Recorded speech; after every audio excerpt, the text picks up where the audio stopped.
قیامت کا دن ہوگا جب مالک کائنات کے دربار میں کھڑے ہوں گے اور کہیں گے ربنا ربنا ربنا. اسے اندر باہر کا سب کچھ پتا ہوگا. وہ پوچھے گا سب سے پہلے شناختی علامت دکھا کیا لے کے آیا ہے. حوض کوثر پر شناختی علامت پوچھی جائے گی. حوض کوثر پینے کے لیے کون سی شناختی علامت لے کے آیا ہے. پل صراط پر شناختی علامت پوچھی جائے گی. جنت میں داخلے تک دروازہ بجاتا رہے گا. جنتی کو دربان پوچھے گا کون ہے, کون سی شناختی علامت لے کے آیا ہے. جب تک شناختی علامت نہیں دکھائے گا خدا کی قسم تیرا میرا شناختی کارڈ کا آمد نہیں ہوگا. اسی طرح ایمان کی حرارت علامت نہیں دکھائیں گے اس وقت تک قیامت کے دن آپ کا میرا ایمان میرے عزیزوں قابل قبول کوئی نہیں ہوگا. اب کیا علامت؟ ذالک الکتاب لا ریب فیہ ھدی للمتقین. یہ کتاب اس میں شک کوئی نہیں, ہدایت بنا دی گئی کس کے لیے؟ پرہیزگاروں کے لیے. اب پرہیزگار کون ہیں؟ الذین یؤمنون بالغیب ویقیمون الصلاۃ ومما رزقناہم ينفقون. تین نشانیاں بتائی, شناختی علامت ہے. پہلی الذین یؤمنون بالغیب, اپنی زندگی کو ایسے گزار رہا ہے اسے بالکل یقین ہے کہ میرے ہر حال کو میرا اللہ دیکھ رہا ہے. کیا چو رہا ہے؟ سب کچھ سب کچھ. یؤمنون بالغیب, غیب کی باتوں کا یقین. موت آئے گی, فرشتوں کا سامنا کرنا پڑے گا. یہ کرامن کاتبین سے بھی واسطہ پڑے گا, منکر نکیر سے بھی واسطہ پڑے گا. کس چیز پر تجھے یؤمنون بالغیب لے کے آنا پڑے گا؟ آمنت باللہ و ملائکتہ و کتبہ و رسلہ والیوم الآخر والقدر خیرہ و شرہ من اللہ تعالی والبعث بعد الموت. ایمان لایا میں اللہ پر, فرشتوں پر, کتابوں پر, رسولوں پر, اچھی بری تقدیر پر کہ وہ اللہ ہی کی طرف سے, اور مرنے کے بعد قیامت کے دن جی اٹھنے پر. ایمانداری سے بتاؤ, یہاں تقدیر کے فیصلے کو اکثر انسان نہیں مانتے. یہ یوں نہ کرتا تو یوں ہو جاتا, یہ یوں نہ کرتا یوں ہو جاتا. کیسے ہو جاتا؟ تیری تقدیر کو اللہ نے تیرے سانس لینے سے پہلے اللہ نے ساتھ لکھ دیا تھا, سب کچھ لکھ دیا. وما اصابکم من مصیبت فبما کسبت ایدیکم ویعفو عن کثیر. اے بندے جیسا سونا میں نے پیدا کیا تھا میں تو تجھے دنیا میں ویسا سونا دیکھنا چاہتا تھا. پیسے کے لالچ میں تیرا قدم ڈگمگا گیا, حسینہ کے لالچ میں تیرا قدم ڈگمگا گیا, دنیا کی عزت کی لالچ میں, عہدے کے لالچ میں تیرا قدم ڈگمگا گیا. میں بندہ بتا کیا کروں.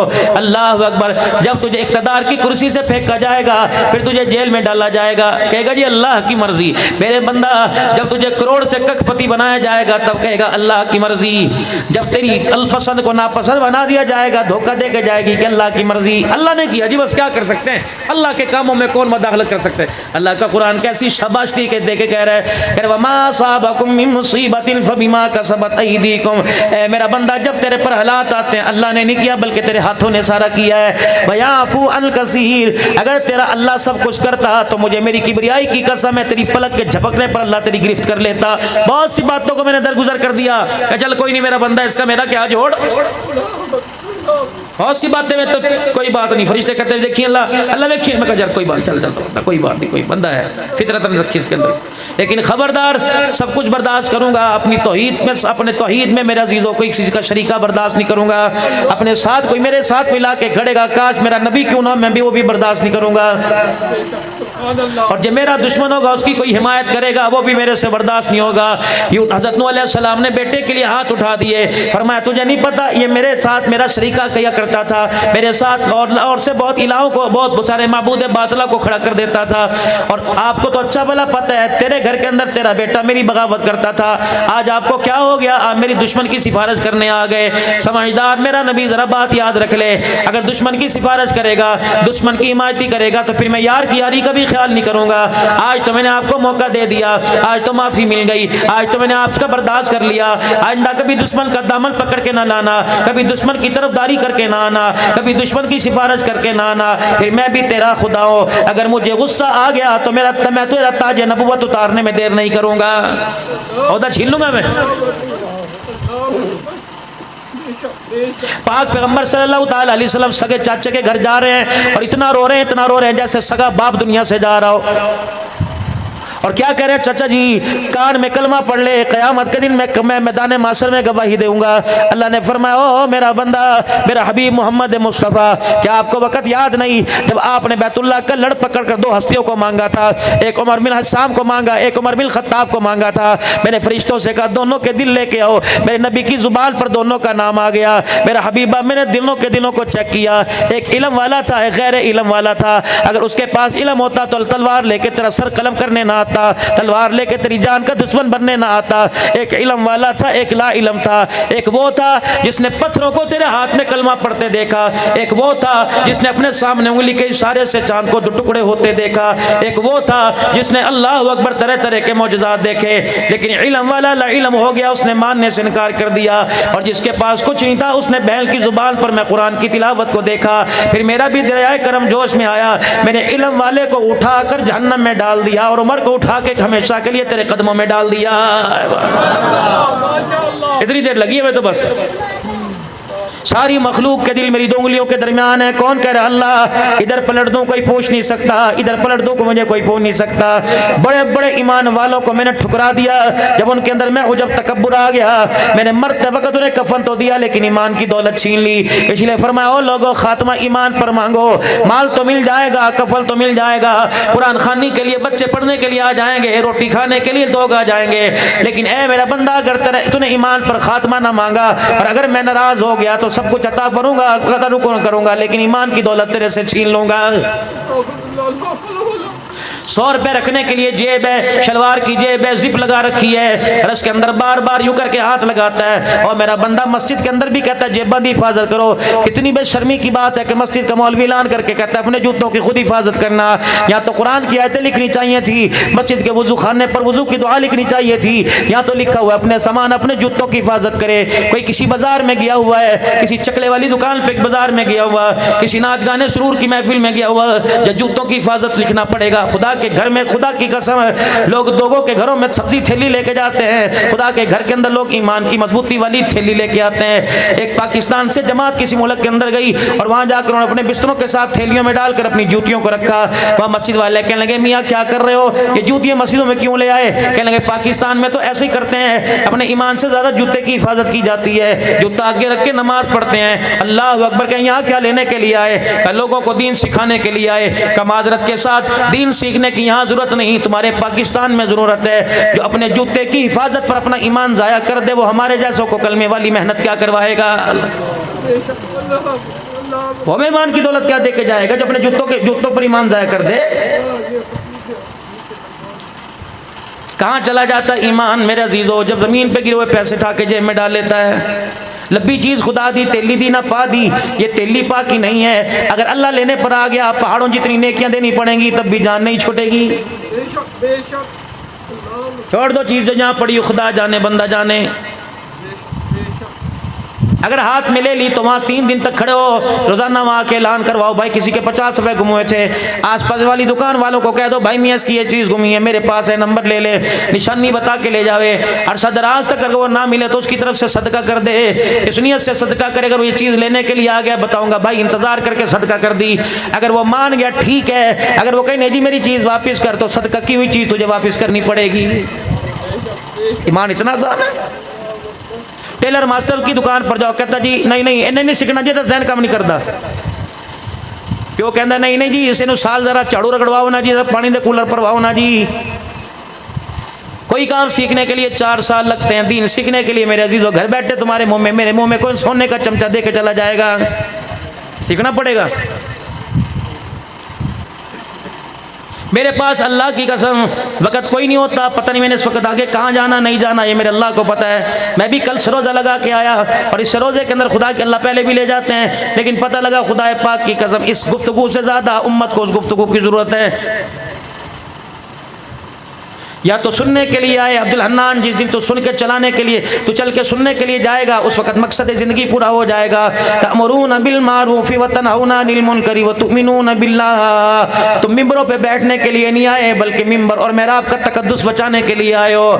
56 سال تک حسین میرے عزیزو ممبر پر بیٹھا رہا، 55 سال تک حسین محراب کو سنبھالتا رہا، حضرت حسین محراب کو سنبھالتے رہے، ممبر کو سنبھالتے رہے۔ جب مسجد کی آبادی کا وقت آیا تو حسین 55 سال تک سجدوں سے، ریاضتوں سے، عبادتوں سے اللہ کے گھر کو آباد کرتا رہا۔ جب دین کو آباد کرنے کا وقت آیا تو حسین کربلا کے اندر پورے کنبے کو لے کے آ گیا اور بتلایا او لوگوں، جب تک خدا کے گھر کو آباد کرنے کا مطلب مقصد تھا اس وقت 55 سال میں لگا رہا، اب اس مقصد کو لے کے میں نے پوری دنیا کے انسانیت کو کلمے کی دولت سے آباد کرنا ہے۔ پھر میرے عزیزو کربلا کے اندر یہ 2 شاہ سوار آئے، کربلا کے اندر گھر کے 72 افراد کے ساتھ 2 افراد آئے، ایک بہن تھی ایک بھائی تھا۔ اور میرے عزیزو اللہ اکبر، میں بازار جاؤں گا اور میں جا کے کہوں گا امی جی میں بازار گیا تھا، امی کہے گی کیا تھا، کیا لے کے آیا، کوئی کیا کھو کے آیا، کوئی ناران کا خان جائے گا کیا لے کے آیا، کیا کھو کے آیا، وہاں کیا کیا دیکھا۔ اور میرے عزیزو بہن بھائیوں نے آپس میں دونوں میں مشورہ کیا کہ جنگ کا آخری وقت چل رہا ہے، ادھر سمر اور ابن سعد کی فوجیں نے، ابن زیاد کی فوجوں نے تیر کمانوں کے اندر لے رکھا ہے، تلواریں نیاموں سے باہر ہے۔ بہن کہنے لگی بھیا خدا تجھے سلامت رکھے، بھائی کہنے لگا خدا تجھے سلامت رکھے، کہ اگر دونوں چلے گئے تو اللہ حافظ ہے، اگر دونوں میں سے ایک بچ گیا بتا مدینے میں جا کے کیا پیغام دوں گی، مکے میں جا کے کیا پیغام دوں گی، چنیوٹ شہر میں جا کے کیا پیغام دوں گی، پاکستان میں جا کے کیا پیغام دوں گی۔ دونوں بہن بھائیوں نے مسکرا کے کہہ دیا کہ اللہ اکبر، نانے کی امت کو جا کے کہہ دینا، چنیوٹ والوں سے جا کے کہہ دینا خیمے میں پردہ تھا، کربلا کے میدان میں سجدہ تھا، بہن خیمے میں جا کر پردہ بچا گئی اور بھائی تلواروں کے سائے میں سجدہ بچا کے چلا گیا۔ اور خدا پاک کی قسم چنیوٹ والوں کا ایمان ہے کہ بہن تیرے جیسا پردہ کوئی نہیں کر سکتا، حسین قیامت تک تیرے جیسا سجدہ بھی کوئی نہیں کر سکتا۔ یہ پیغام ہے۔